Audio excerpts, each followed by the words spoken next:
Muchas gracias, señor presidente. Muy buenos días a todas, a todos, amigos diputados. Subo en esta ocasión sintiendo lo que muchos mexicanos y especialmente queretanos han vivido en los últimos años. El tener en su casa la presencia de personas que van directamente a dañar su patrimonio. Amigas y amigos, hoy la República vive momentos difíciles que exigen de toda nuestra atención. Grandes problemas nacionales están a debate bajo la perspectiva de la unidad nacional. Todas las naciones enfrentan retos enormes por la escasez de recursos y por la forma de cómo se distribuyen en la sociedad internacional. Esta situación ha puesto tensión al mundo y México está siendo confrontado en este marco internacional por su papel que tiene en una región económica donde el comercio mundial es el motor de la actual disputa internacional por los recursos y sus beneficios. En ese marco se entiende cómo nuestro país está inmerso en una situación que cada decisión impacta el presente y el futuro. Esto nos lleva, como poder legislativo, a ser partícipes de las grandes decisiones nacionales. Sin embargo, este inédito y complejo panorama no debe hacernos perder de vista los asuntos de la vida cotidiana de los ciudadanos, de los mexicanos. Y uno de ellos tiene que ver con la seguridad de las familias mexicanas y sus bienes materiales. Nuestro sistema mexicano garantiza la protección de los derechos de propiedad, de seguridad y protección de derechos patrimoniales de quienes habitamos esta inmensa República Mexicana. Y nuestro sistema legal contempla los mecanismos y recursos cuando una ley puede ser modificada o actualizada para hacer más eficaz su misión, y este es el caso que anima mi intervención en esta tribuna. Diputadas y diputados, para los primeros 7 meses de 2016 se registraron en el país 47,000 carpetas de investigación por robo a casa habitación, mientras que para 2015 se registraron en total 50,907, de acuerdo con el reporte sobre delitos de alto impacto del Observatorio Nacional Ciudadano. De la información anterior se registra que el 87% fue realizado sin violencia y el restante 13% fue desgraciadamente robo con violencia. En este sentido, para el año 2015, estos delitos representaron pérdidas económicas del orden de 226,700 millones de pesos, es decir, unos 5,861 pesos por persona afectada, per cápita.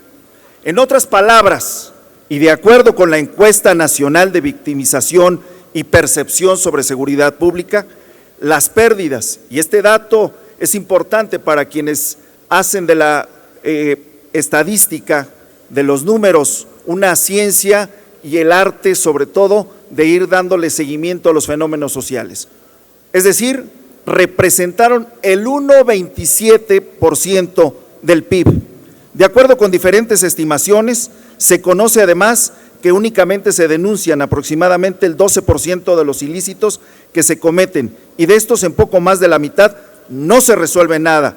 En 21% el asunto se encuentra en trámite y únicamente en el 10% se logra la recuperación de los bienes. Ahora bien, el delito de robo se encuentra establecido en el artículo 367 del Código Penal Federal. Y el artículo 381 señala qué es lo que se debe entender, diciendo que además de la pena que le corresponde conforme a los artículos 370 y 371, se aplicarán al delincuente las penas previstas en este artículo en los casos siguientes. Es decir, el robo se considera la apoderación de una cosa ajena mueble, sin derecho y sin consentimiento de la persona que puede disponer de ella con arreglo a la ley. Y el artículo 381 señala cuáles son estos casos. 1, cuando se cometa el delito en lugar cerrado. Finalmente, y para fines del INEGI, se ha clasificado en diversas categorías. El patrimonio es donde se realiza una subdivisión de 11 modalidades. Pero ¿qué pasa? ¿Qué pasa, amigas y amigos diputados, cuando se comete un robo a casa habitación y se detiene al delincuente. De acuerdo con el nuevo sistema penal acusatorio, se necesita la orden de un juez de control para vincular a proceso y como medida cautelar obtener prisión preventiva por robo que deberá tener la agravante de ser cometido en lugar cerrado.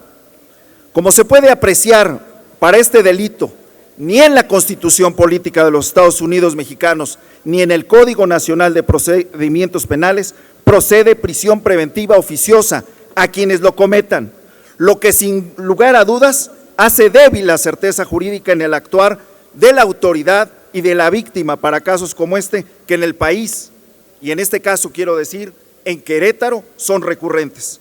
La discusión legal se da porque entre los delitos que ameritan prisión preventiva, cuando se presenta el imputado ante el juez, se define que no se requiere retenerlos, especialmente cuando no son realizados con violencia, con lo que los probables responsables salen libres. Queremos definir que el delito de robo a casa-habitación, además de sus características perniciosas, representa una invasión a la intimidad y deja vulnerables a las víctimas mucho más que cualquier otro robo, precisamente porque se comete en la casa del afectado, donde él o los delincuentes se hacen de información sensible, incluso poniendo en riesgo la salud física y mental de sus moradores. Estamos hablando de un vacío donde la autoridad detiene al delincuente para que después, en automático, salga y lleve sus procesos en libertad. Es decir, se ha convertido en una auténtica puerta giratoria. Si estamos hablando que solo el 13% de los delitos denunciados son con violencia, como señalamos al inicio de la presente iniciativa, tenemos que al menos 8 de 10 asaltantes salen libres, con el riesgo que esto implica para las familias del país y para la propia autoridad. Además, ya casi para terminar, señor presidente, tenemos que el robo a casa-habitación se encuentra de los llamados delitos de alto impacto, definido como aquellos contra la vida, la propiedad y sin duda debemos elevar la prisión preventiva oficiosa para estos, tal como se hace para los casos de delincuencia organizada, homicidio doloso, violación, secuestro, trata de personas, delitos cometidos con medios violentos como armas y explosivos y otros delitos graves. Y lo más delicado todavía en los últimos momentos es que muchos de estos delitos se cometen por delincuentes que van de un estado a otro, lo que dificulta aún más que se pueda dar un seguimiento adecuado. Es por lo anteriormente expuesto, compañeras y compañeros, que hago entrega de la presente iniciativa con proyecto de decreto para su análisis y dictamen. Es cuanto, señor presidente. Muchas gracias. Gracias, diputado.